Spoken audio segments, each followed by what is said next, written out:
जिंकणार अशा पद्धतीनं मुलींकडच्या ओरिसामध्ये मुलींकडच्या बाजूला पडणाऱ्या सम्राट अशोका युद्ध जिंकतो. इतिहासामध्ये नोंद आहे त्या ठिकाणी रक्ताचा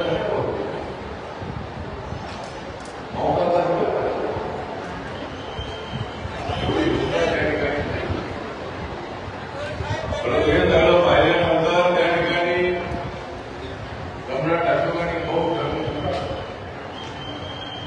आणि बौद्ध धर्म जो आहे संपूर्ण जगामध्ये लोकवण्याचा सम्राट अशोकाच्या माध्यमातून झालेला आहे.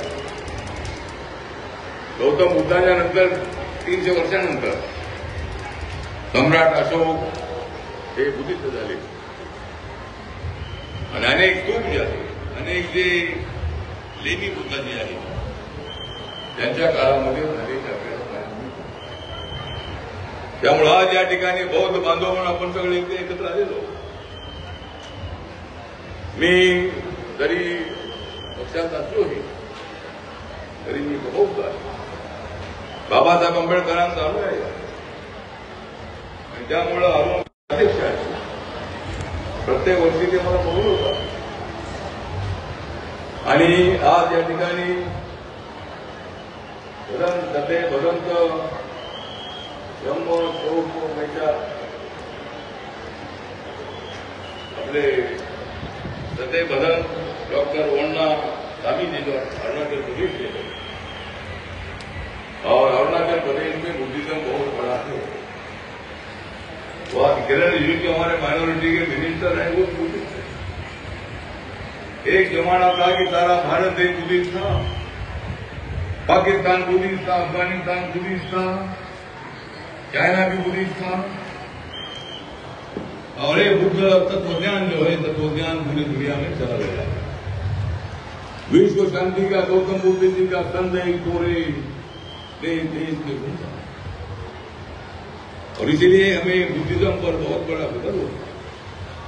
भारत में जिस धम्म का निर्माण हुआ वो धम्म आशिया खंड के अनेक देशों में चला गया और वह जो पाली भाषा है, हमारी जो बुद्ध वंदना है, हमारी जो पंचशील है, जो बुद्ध धर्म की प्रार्थना है, ये प्रार्थना पाली भाषा में वहां दी जाती है.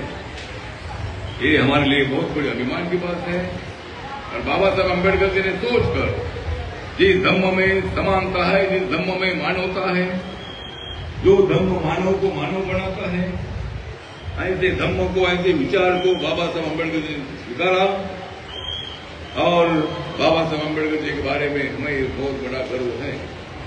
बाबा साहब ने बौद्ध धर्म की दीक्षा तो ली, लेकिन बाबा साहब अम्बेडकर जी ने देश का संविधान लिखकर उस संविधान में हमारे जो हमारा फ्लैग है उसमें जो अशोक चक्र है, ये अशोक चक्र भी मतलब हमारे जो हमारा देश का जो राष्ट्रध्वज है उसमें अशोक चक्र भी है और अशोक चक्र देखने के बाद अपने को सम्राट अशोक की याद आती है, बुद्धिज्म की याद आती है और ये हमारे लिए बहुत बड़ा अभिमान का एक बात है.